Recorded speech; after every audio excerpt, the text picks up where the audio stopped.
ഈ വീഡിയോയിൽ നമ്മൾ ഡിസ്കസ് ചെയ്യുന്നത് ടൈപ്സ് ഓഫ് ഡെപ്പോസിറ്റ്സ് ആണ്. ടൈപ്സ് ഓഫ് ഡെപ്പോസിറ്റ്സ് എന്ന് പറയുന്ന ഒരു ടേം വരുന്നത് മോഡേൺ ബാങ്കിങ് സബ്ജക്റ്റിലുള്ള ബാങ്കർ ആൻഡ് കസ്റ്റമർ എന്ന ചാപ്റ്ററിലാണ്. അപ്പോൾ ബാങ്കർ ആൻഡ് കസ്റ്റമറിൻ്റെ ഇമ്പോർട്ടൻറ്റ് ടേംസ് ആണ് പറയുന്നത്. അപ്പോൾ ഈ ചാപ്റ്ററിൽ one of the important point ആണ് relationship between banker and customer. അപ്പോൾ അതിൻ്റെ വീഡിയോ നമ്മൾ ഓൾറെഡി ചെയ്തിട്ടുണ്ട്. അതുപോലെ സ്പെഷ്യൽ ടൈപ്പ് ഓഫ് കസ്റ്റമേഴ്സിൻ്റെ വീഡിയോ നമ്മൾ ചെയ്തിട്ടുണ്ട്. സോ അത് രണ്ടും നിങ്ങൾ റെഫർ ചെയ്യുക. ഈ ചാപ്റ്ററിൽ ഇമ്പോർട്ടൻ്റ് ആയിട്ടുള്ള ആ രണ്ട് കാര്യങ്ങളും പിന്നെ ഇപ്പോൾ പറയുന്ന ടൈപ്സ് ഓഫ് ഡെപ്പോസിറ്റ്സും ആണ് ഇമ്പോർട്ടൻ്റ് ആയിട്ടുള്ളത്. അപ്പോൾ നമുക്ക് എന്തായാലും എന്തൊക്കെ ടൈപ്സ് ഓഫ് ഡെപ്പോസിറ്റ് അക്കൗണ്ട്സ് നമ്മുടെ ബാങ്ക് പ്രൊവൈഡ് ചെയ്യുന്നുണ്ട് നോക്കാം. First one savings bank account ആണ്. Savings bank account are mainly meant for non trading customers. Non trading concern അല്ലെങ്കിൽ കസ്റ്റമേഴ്സിന് ബേസ് ചെയ്തിട്ടാണ് ഈ സേവിങ്സ് ബാങ്ക് അക്കൗണ്ട് മീൻ ചെയ്തിട്ടുള്ളത്. It is generally preferred by middle and low income groups who can deposit only small sum of money മാത്രം deposit ചെയ്യാൻ പറ്റുന്ന middle അല്ലെങ്കിൽ low income ഗ്രൂപ്പ്സിന് വേണ്ടിയിട്ടാണ് ഈ പറയുന്ന സേവിങ്സ് ബാങ്ക് അക്കൗണ്ട് ഫോം ചെയ്തിട്ടുള്ളത്. Salaried class of lower and middle income group farmers and or small traders mainly open such accounts. അപ്പോൾ അതിൻ്റെ ഫീച്ചേഴ്സ് നോക്കുകയാണെങ്കിൽ ഫസ്റ്റ് തന്നെ നമ്മൾ ഓൾറെഡി ഡിസ്കസ് ചെയ്ത പോയിൻ്റ് തന്നെയാണ് ഫസ്റ്റ് പറയുന്നത്. It is generally meant for middle and low income group. A savings bank account can be opened with a very small deposit, say rupees 100 rupees കൊണ്ട് നമുക്ക് open ചെയ്യാം savings bank account. പക്ഷേ നമുക്ക് check facility use ചെയ്യണമെങ്കിൽ അക്കൗണ്ടിൽ minimum balance 1000 rupees എങ്കിലും വേണം. എന്നാലും നമുക്ക് ചെക്ക് യൂസ് ചെയ്തിട്ട് വിഡ്രോ ചെയ്യാനൊക്കെ പറ്റും. പിന്നെയുള്ളത് in a savings bank account a customer can deposit any amount subject to minimum of ₹5. കസ്റ്റമർക്ക് മിനിമം ₹5 ഡെപ്പോസിറ്റ് ചെയ്യാമെന്നാണ് പറയുന്നത്. പിന്നെയുള്ളത് വിഡ്രോവൽ ഓഫ് ഡെപ്പോസിറ്റ്സ്. ഈ പറയുന്ന സേവിങ്സ് ബാങ്ക് ഡെപ്പോസിറ്റ്സിൻ്റെ വിഡ്രോവൽസ് ചില റെസ്ട്രിക്ഷൻസ് വെച്ചിട്ടാണ് അവർ വിഡ്രോവൽ ഫെസിലിറ്റി പ്രൊവൈഡ് ചെയ്യുന്നത്. The number of withdrawals over a period of 1 year is limited to 150. അതായത് 150 ടൈംസ് മാത്രമേ നമുക്ക് ഒരു ഇയറിൽ വിഡ്രോവൽ ചെയ്യാൻ പറ്റൂ. അതുപോലെ minimum amount of cheque should be ₹5. The rate of interest payable by bank on savings bank deposit is prescribed by the Reserve Bank. Reserve bank prescribe ചെയ്യുന്ന interest ആണ് സേവിങ്സ് ബാങ്ക് ഡെപ്പോസിറ്റിൽ അവർ ചെയ്യേണ്ടത്. അതായത് ഇപ്പോൾ പ്രസൻ്റ്ലി 4% ആണെന്നാണ് പറയുന്നത്. അപ്പോൾ സേവിങ്സ് ബാങ്ക് അക്കൗണ്ട് എല്ലാവർക്കും മനസ്സിലായി എന്ന് വിചാരിക്കുന്നു. നെക്സ്റ്റ് വൺ ആണ് recurring deposit. Recurring deposit means this is a special type of savings bank account introduced by a bank in recent years. Recent ആയിട്ട് വന്ന ഒരു special type of savings bank account ആണ് recurring deposit. Recurring deposits are introduced to create the habit of saving among lower income groups. Lower income ഗ്രൂപ്പ്സിൻ്റെ ഇടയിൽ ഒരു savings habit, അവരുടെ saving habit പിന്നെ increase ചെയ്യാൻ വേണ്ടിയിട്ട് നമ്മൾ യൂസ് ചെയ്യുന്ന ഒരു ഇൻട്രൊഡ്യൂസ് ചെയ്തിട്ടുള്ള ഒരു ഡെപ്പോസിറ്റാണ് റെക്കറിംഗ് ഡെപ്പോസിറ്റ്. അതിൻ്റെ ഫീച്ചേഴ്സ് പറയുവാണെങ്കിൽ meant for people who have regularly monthly income ഉള്ള ആളാണെങ്കിൽ അയാൾ റെക്കറിംഗ് ഡെപ്പോസിറ്റാണ് പ്രിഫർ ചെയ്യുന്നത്. A depositor can deposit a fixed amount every month for an agreed period. The amount paid into the account should be multiple of ₹500. അതായത് certain amount of agreed പീരീഡിലാണ് നമ്മൾ ഈ fixed amount deposit ചെയ്യുന്നത്. The period of recurring deposit ranging from 1 to 10 years. അപ്പോൾ 1 to 10 years range ആയിട്ടാണ് recurring ഡെപ്പോസിറ്റിൻ്റെ period ഉണ്ടാകുന്നത്. No withdrawals are allowed before the expiry of an agreed period. Expiry ആ പീരീഡിൻ്റെ ഒരു സർട്ടൻ അഗ്രീഡ് പീരീഡിൽ ഉണ്ടാവും. അപ്പോൾ അതിനിടയിൽ നമുക്ക് വിഡ്രോവൽസ് പറ്റില്ല, പക്ഷേ സർട്ടൻ എക്സംഷൻസ് ഉണ്ട്. അപ്പോൾ റെക്കറിംഗ് ഡെപ്പോസിറ്റും സേവിങ്സ് ഡെപ്പോസിറ്റും മനസ്സിലായെന്ന് വിചാരിക്കുന്നു. നെക്സ്റ്റ് വൺ ആണ് കറണ്ട് അക്കൗണ്ട്. കറണ്ട് അക്കൗണ്ട് നമുക്ക് എല്ലാവർക്കും അറിയാം. കറണ്ട് അക്കൗണ്ട് എന്ന് പറയുന്നത് ബിസിനസ് കൺസേൺ എടുക്കുന്ന അല്ലെങ്കിൽ ഒരു കമേഴ്ഷ്യൽ ഇൻഡസ്ട്രിയൽ അണ്ടർടേക്കിംഗ് ഓപ്പൺ ചെയ്യുന്ന അക്കൗണ്ടാണ് current account. Which have numerous and continuous banking transactions. ഒരു കമേഴ്ഷ്യൽ അല്ലെങ്കിൽ ഇൻഡസ്ട്രിയൽ അണ്ടർടേക്കിംഗ് ഓപ്പൺ ചെയ്യുന്ന അക്കൗണ്ട് ആയതുകൊണ്ട് തന്നെ കണ്ടിന്യൂസ് ആയിട്ട് ബാങ്കിങ് ട്രാൻസാക്ഷൻസ് ആ ബിസിനസ്സിനുണ്ടാവും. So these accounts are also called demand deposit. Demand deposit എന്നും ഈ അക്കൗണ്ടിനെ പറയുന്നുണ്ട്. അപ്പോൾ നമുക്കതിൻ്റെ ഫീച്ചേഴ്സ് നോക്കാം. Current accounts generally meant for commercial establishments who have to handle numerous cash transactions daily. അപ്പോൾ ഡെയിലി ക്യാഷ് ട്രാൻസാക്ഷൻസ് ഉള്ള ഒരു ഇൻഡസ്ട്രിയൽ അണ്ടർടേക്കിംഗ്, ക്യാഷ് ട്രാൻസാക്ഷൻസ് എന്തായാലും ഒരു ബിസിനസ്സിലുണ്ടാവും. അപ്പോൾ അങ്ങനെയുള്ളവരാണ് കറണ്ട് അക്കൗണ്ട്സ് കീപ്പ് ചെയ്യുന്നത്. No restrictions are imposed on the amount and the number of withdrawals to be made in each day. എത്ര വേണമെങ്കിലും നമുക്ക് ഒരു ദിവസം അല്ലെങ്കിൽ ആ അക്കൗണ്ട് മെയിൻറ്റെയിൻ ചെയ്യുന്നത് വരെ നമുക്ക് റെസ്ട്രിക്ഷൻസ് ഇല്ല വിഡ്രോവൽസിന്. അപ്പോൾ ഇത്രയും നമ്മൾ നേരത്തെ ഡിസ്കസ് ചെയ്ത അക്കൗണ്ട്സിന് നല്ല റെസ്ട്രിക്ഷൻസ് ഉണ്ടായിരുന്നു വിഡ്രോവലിന്. പക്ഷേ കറണ്ട് അക്കൗണ്ടിന് അങ്ങനെ റെസ്ട്രിക്ഷൻസ് ഒന്നുമില്ല, എത്ര വേണമെങ്കിൽ നമുക്ക് വിഡ്രോവൽ ചെയ്യാം. A banker has to keep large amount of liquid cash to meet the demand of current account holders. അപ്പോൾ ബാങ്കേഴ്സിന് ലിക്വിഡായിട്ട് ക്യാഷ് മെയിൻറ്റെയിൻ ചെയ്യേണ്ടി വരും, കാരണം കറണ്ട് അക്കൗണ്ട് ഹോൾഡേഴ്സ് എപ്പോഴാണ് ഡിമാൻഡ് ചെയ്യുക, എപ്പോഴാണ് അവർക്ക് ആവശ്യം വരുന്നതെന്ന് അറിയില്ല. Therefore no interest is allowed on current deposit. അപ്പോൾ ഇൻട്രസ്റ്റ് അലൗ ചെയ്യില്ല കറണ്ട് ഡെപ്പോസിറ്റിൽ. Account can be overdrawn by special arrangement with the bank. Cheques drawn without such N agreement is dishonoured. അപ്പോൾ നമ്മൾ ഓവർഡ്രോ ചെയ്യില്ല. അപ്പോൾ അതായത് ഇപ്പം ഒരു ബിസിനസ് കൺസേണിൻ്റെ ആൾക്ക് 70,000 റുപ്പീസ് ആവശ്യമുണ്ട്, പക്ഷേ അയാളുടെ കയ്യിൽ ഓൺലി 60,000 മാത്രമേ ഉള്ളൂ. അപ്പോൾ ബാക്കി 10,000 ആവശ്യമാണ്. അപ്പോൾ ബാങ്കിൽ നിന്ന് എന്ത് ചെയ്യാം, എക്സ്ട്രാ ബാങ്കിൽ നിന്ന് നമുക്ക് 10,000 ഓടിയില്ല, ഓവർ ഡ്രാഫ്റ്റ്, അങ്ങനെ നമുക്ക് വിഡ്രോ ചെയ്യാം. ഈ കറണ്ട് അക്കൗണ്ട് ത്രൂ മാത്രമേ അങ്ങനെ പറ്റുള്ളൂ. നെക്സ്റ്റ് വണ്ണാണ് fixed deposit account. Fixed deposits are money deposited by customers for a fixed period. ഒരു ഫിക്സഡ് പീരീഡിലേക്ക് നമ്മൾ മണി ബാങ്കിലേക്ക് ഡെപ്പോസിറ്റ് ചെയ്യണം, അതാണ് fixed deposit. Such deposits are also called term deposit. Current ഡെപ്പോസിറ്റിന് നമ്മൾ ഡിമാൻഡ് ഡെപ്പോസിറ്റ് എന്നും കൂടെ പറയും, അതുപോലെ ഫിക്സഡ് ഡെപ്പോസിറ്റിന് നമ്മൾ ടേം ഡെപ്പോസിറ്റ് എന്നും പറയും. അതായത് സെർട്ടൺ ടേം, അതായത് ഫിക്സഡ് ടേമിലായിരിക്കും നമ്മളത് ഡെപ്പോസിറ്റ് ചെയ്യുന്നത്, അതുകൊണ്ടാണ് ടേം ഡെപ്പോസിറ്റ് എന്ന് പറയുന്നത്. ഇനി കറണ്ട് ഡെപ്പോസിറ്റിന് നമ്മൾ എന്തുകൊണ്ടാണ് ഡിമാൻഡ് ഡെപ്പോസിറ്റ് എന്ന് പറയുന്നത്, നമ്മൾ അതായത് കറണ്ട് അക്കൗണ്ട് ഹോൾഡേഴ്സ് ഡിമാൻഡ് ചെയ്യുന്ന സമയം നമ്മൾ ലിക്വിഡ് ക്യാഷ് മെയിൻറ്റെയിൻ ചെയ്യണം. അപ്പോൾ അതിൻ്റെ ബേസിൽ നമുക്ക് ഡിമാൻഡ് ഡെപ്പോസിറ്റ് എന്നും പറയാം. As the date of repayment of the fixed deposit is determined in advance. അപ്പോൾ ഓൾറെഡി ഈ ഫിക്സഡ് ഡെപ്പോസിറ്റ് നമ്മൾ എത്ര കാലത്തേക്കാണെന്നുള്ളത് അഡ്വാൻസ് ആയിട്ട് നമ്മൾ പറയണം. The banker need not keep more cash reserve against it and can utilize such amount more profitably. Fixed deposit accounts are more suitable for small investors who prefer to invest their money in safe bank deposit rather than investing in high risky industrial ventures. അപ്പോൾ ചിലവർ എന്താണ് industry, അതായത് കമ്പനീസിലെല്ലാം invest ചെയ്യും return കിട്ടാൻ വേണ്ടിയിട്ട്. പക്ഷേ ചില ആൾക്കാർ എന്തെങ്കിലും ഫിക്സഡ് ഡെപ്പോസിറ്റിൽ വെക്കുക ചെയ്യുക, അവരുടെ മണി സേഫായിട്ട് ബാങ്കിൽ ഡെപ്പോസിറ്റ് ചെയ്യാനാണ് കൂടുതൽ ആൾക്കാരും ശ്രമിക്കുന്നത്. These deposits are generally made in with a view to earn a steady and high income on their investment. അപ്പോൾ നമ്മൾ ഏതൊക്കെ ടൈപ്സ് ഓഫ് അക്കൗണ്ട്സ് എന്ന് ഡിസ്കസ് ചെയ്തു. Savings account, current account, fixed account, recurring deposit account ഒക്കെ പറഞ്ഞു. അതിന് നമ്മൾ എങ്ങനെയാണ് ഈ പറയുന്ന അക്കൗണ്ട് ഓപ്പൺ ചെയ്യുന്നത്, ക്ലോസ് ചെയ്യുന്നത് എന്നാണ് പറയുന്നത്. ഫസ്റ്റ് നമ്മൾ ഓപ്പൺ ചെയ്യുന്നത് സേവിങ്സ് ആൻഡ് കറണ്ട് അക്കൗണ്ട് എങ്ങനെയാണ് ഓപ്പൺ ചെയ്യുന്നത് നോക്കാം. The relationship between banker and customer begins immediately on the opening of N account tin the name of A customer. അപ്പോൾ ശരിക്കും ബാങ്കറുടെയും കസ്റ്റമറുടെയും ആ ഒരു റിലേഷൻഷിപ്പ് സ്റ്റാർട്ട് ചെയ്യുന്നത് കസ്റ്റമർ അക്കൗണ്ട് സ്റ്റാർട്ട് ചെയ്യുമ്പോഴാണ്. Therefore, a banker should be very cautious in opening an account. He has to comply with all necessary formalities in this regard.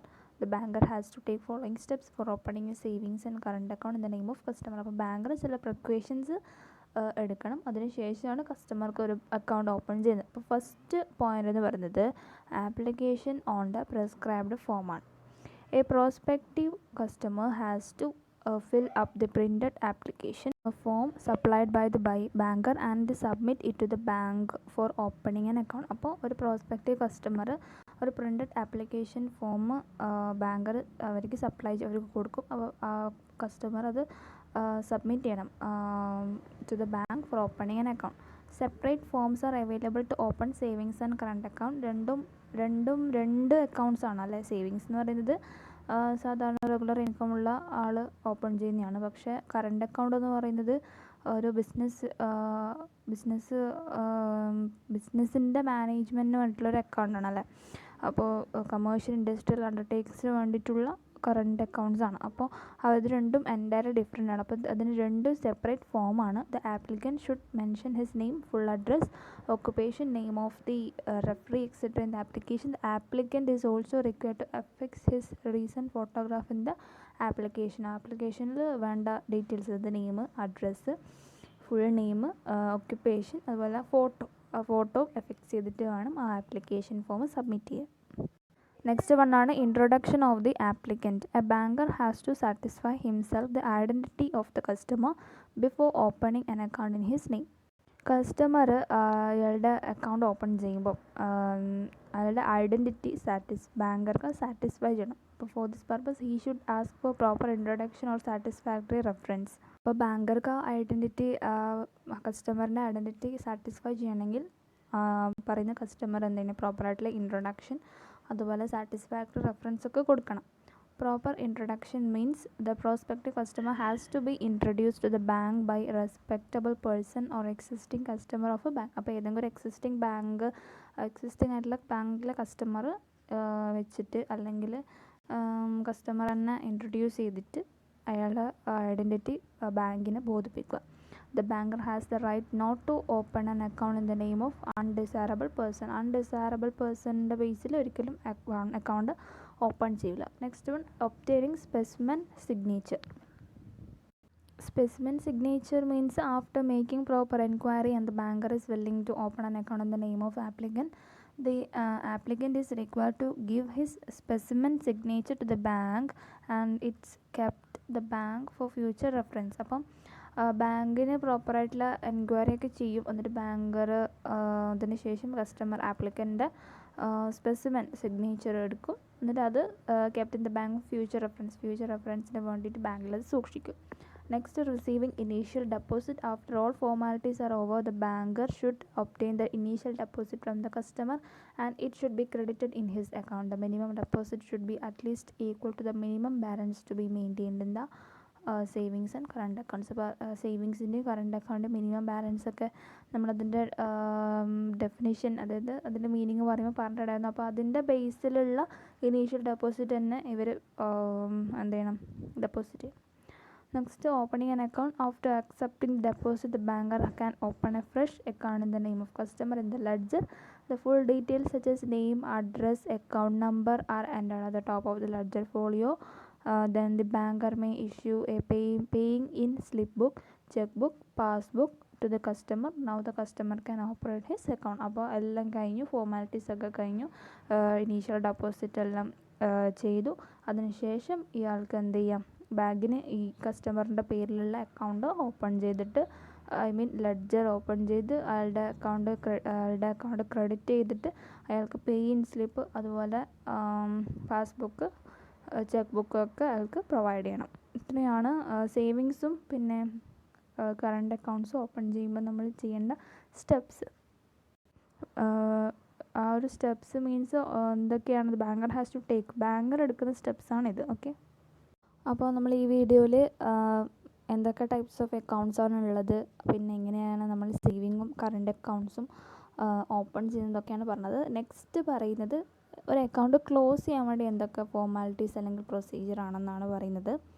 Closing A bank account means the final termination of the contractual relationship between banker and customer. അപ്പോൾ ഒരു ബാങ്കറിൻ്റെയും കസ്റ്റമറിൻ്റെയും relationship അല്ലെങ്കിൽ ആ ഒരു final ടെർമിനേഷനെയാണ് നമ്മൾ എന്ത് പറയുന്നത്, closing of a bank account എന്ന് mean ചെയ്യുന്നത്. The amount standing at the credit of the customer account is then return to the customer. അപ്പോൾ ക്രെഡിറ്റിൽ ബാങ്ക് കസ്റ്റമറിൻ്റെ അക്കൗണ്ട് ക്രെഡിറ്റ് ബാലൻസ് ഉണ്ടാവില്ല, ബാക്കിയുള്ള ബാലൻസ് തിരിച്ച് കസ്റ്റമർക്ക് റിട്ടേൺ ചെയ്യുന്ന ആ ഒരു അതാണ് ക്ലോസിങ് ഓഫ് ബാങ്ക് അക്കൗണ്ട് നമ്മൾ മെയിനായിട്ട് ഉദ്ദേശിക്കുന്നത്. The account of customer can be closed at the request of customer or at instance of the banker as per the operation in the law. ഒന്നുകിൽ കസ്റ്റമറിൻ്റെ റിക്വസ്റ്റ് പ്രകാരമായിരിക്കും ക്ലോസ് ചെയ്യുന്നത്, അല്ലെങ്കിൽ എന്തെങ്കിലും ബാങ്കിൻ്റെ law പ്രകാരം എന്തെങ്കിലും കാര്യത്തിന് വേണ്ടിയിട്ടായിരിക്കും കസ്റ്റമറിൻ്റെ അക്കൗണ്ട് ക്ലോസ് ചെയ്യുന്നത്. അപ്പോൾ the rights and obligation of a banker in this regard are as follows. അപ്പോൾ ബാങ്കറിൻ്റെ റൈറ്റ്സ് എന്തൊക്കെയാണ്, പ്രൊസീജിയർ എന്തൊക്കെയാണെന്നാണ് പറയുന്നത്. By mutual agreement between banker and customer, a banker can close the bank account of a customer through mutual agreement between banker and customer. In this case, both the parties agree to terminate the banker and customer relationship. അപ്പോൾ രണ്ട് പേരുടെയും mutual agreement പ്രകാരം ബാങ്കിൻ്റെ account close ചെയ്യുന്നത്. ബാങ്കറും കസ്റ്റമറും ഒരുമിച്ച് തീരുമാനം എടുക്കുകയാണ് നമുക്കിനി അക്കൗണ്ട് ക്ലോസ് ചെയ്യാമെന്ന് പറഞ്ഞിട്ട്. Next one, by a notice by customer. If a customer make a request to the banker to close his account, the banker is bound to close his account. അതായത് ബാങ്കിലെ customer request കൊടുക്കുകയാണ്, notice അയക്കുകയാണ് എനിക്ക് bank account terminate ചെയ്യണമെന്ന് പറഞ്ഞിട്ടാണെങ്കിൽ the banker need not ask any reason for the customer's direction. അങ്ങനെയാണെങ്കിൽ bank എന്ത് ചെയ്യും, കസ്റ്റമേഴ്സിൻ്റെ ഡയറക്ഷൻ പ്രകാരം റീസൺസ് ഒന്നും ചോദിക്കില്ല, they terminate it. The banker should immediately close the customer's account and the customer is required to return all the unused check. അപ്പം അതുപോലെ bank എന്താ reason ഒന്നും ചോദിക്കില്ല, വേഗം തന്നെ ക്ലോസ് ചെയ്യും. അതിനുശേഷം എന്ത് ചെയ്യും, ഈ പറയുന്ന അൺയൂസ്ഡ് അയാൾ യൂസ് ചെയ്ത ചെക്കൊക്കെ തിരിച്ചു കൊടുക്കും. By a notice by a banker. ഇതിപ്പോൾ നമ്മൾ പറഞ്ഞത് കസ്റ്റമറുടെ നോട്ടീസാണ്. ഫസ്റ്റ് നമ്മൾ പറഞ്ഞത് രണ്ടാളും മ്യൂച്വൽ എഗ്രിമെൻ്റ് ആയിട്ട് അവരെന്ത് ചെയ്യുന്നു, ഈ പറയുന്ന അക്കൗണ്ട് ടെർമിനേറ്റ് ചെയ്യുന്നു. പക്ഷേ രണ്ടാമത്തെ പറഞ്ഞത് എന്താണ്, ഈ customer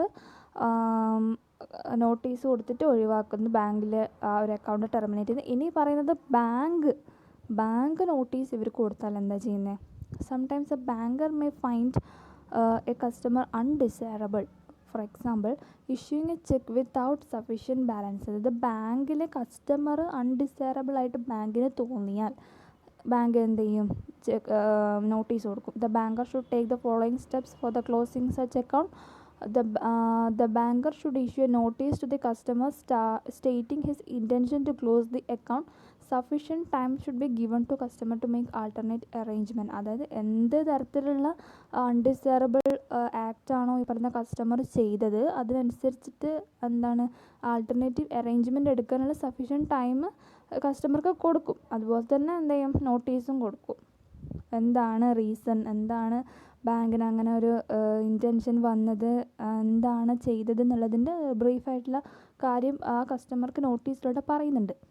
if the customer does not close his account in spite of issuing notice കൊടുത്തിട്ടും ബാങ്കിൽ നിന്ന് ഈ പറയുന്ന കസ്റ്റമർ അക്കൗണ്ട് ക്ലോസ് ചെയ്യുന്നില്ല എങ്കിൽ he should be given another notice informing the date by which the account will be closed. അപ്പോൾ bank തന്നെ എന്ത് ചെയ്യും, ആ ഒരു അക്കൗണ്ട് ക്ലോസ് ചെയ്യാൻ വേണ്ടിയുള്ള ഡേറ്റ് കൂടെ എഴുതിയിട്ട് പിന്നെയും ഒരു നോട്ടീസ് കൊടുക്കും. If the customer still keeps his account live, the banker can himself close the account. എന്നിട്ടും ബാങ്കിലെ അക്കൗണ്ട് അവർ ലൈവാണ്, അല്ലെങ്കിൽ ബാങ്കിൽ നിന്ന് അക്കൗണ്ട് അവർ പിൻവലിക്കുന്നില്ല എങ്കിൽ ബാങ്കിന് തന്നെ എന്ത് ചെയ്യാം, ആ അക്കൗണ്ട് ക്ലോസ് ചെയ്യാം. Account not operated for a long time. If an account remains unoperated for a long time, the banker can make a request to the customer to withdraw the money and close the account. ബാങ്കിൽ ഇപ്പോൾ കുറേ കാലമായിട്ട് ഓരോ operations നടക്കുന്നില്ല എങ്കിൽ ബാങ്കിൽ long റണ്ണിൽ ഒരു operations നടന്നില്ല എങ്കിൽ, ട്രാൻസാക്ഷൻസ് ഒന്നും നടന്നില്ല എങ്കിൽ ബാങ്ക് റിക്വസ്റ്റ് ചെയ്യും കസ്റ്റമർക്ക് ജസ്റ്റ് മണി വിഡ്രോ ചെയ്യുക, എന്നിട്ട് അക്കൗണ്ട് ക്ലോസ് ചെയ്യാം. പിന്നെ നെക്സ്റ്റ് എന്താണ്, ഡെത്ത് ഓഫ് കസ്റ്റമർ മരിച്ചു പോകുന്ന കേസ് വരുവാണെങ്കിൽ ബാങ്ക് എന്ത് ചെയ്യും, ബാങ്ക് അവരുടെ അക്കൗണ്ട് ക്ലോസ് ചെയ്യും. എന്നിട്ട് ബാക്കിയുള്ള ക്രെഡിറ്റ് ബാലൻസ് ഉണ്ടെങ്കിൽ അത് റെപ്രസെൻറ്റേറ്റീവ്സിന് കൊടുക്കും. പിന്നുള്ളത് ഇൻസാനിറ്റി ഓഫ് ദ കസ്റ്റമർ ആണ്. കസ്റ്റമർ ഇൻസെയിൻ ആണെങ്കിൽ, മീൻസ് മെൻ്റലി ഡിസോർഡർ ആണ് എന്നുള്ള നോട്ടീസ് ബാങ്കിന് കിട്ടിക്കഴിഞ്ഞാൽ അപ്പോൾ തന്നെ ബാങ്ക് എൻ്റയർ ഓപ്പറേഷൻസ് സസ്പെൻഡ് ചെയ്യും. പിന്നെ ഇൻസോൾവെൻ്റ് ആവുന്ന കേസ്, കസ്റ്റമർ ഇൻസോൾവെൻ്റ് ആവുന്ന കേസിൽ ബാങ്ക് ഇമ്മീഡിയറ്റ്ലി അക്കൗണ്ടെല്ലാം ക്ലോസ് ചെയ്യും. എന്നിട്ട് ഇനി balance amount in the customer's account should be pay to the official assignee or official receiver.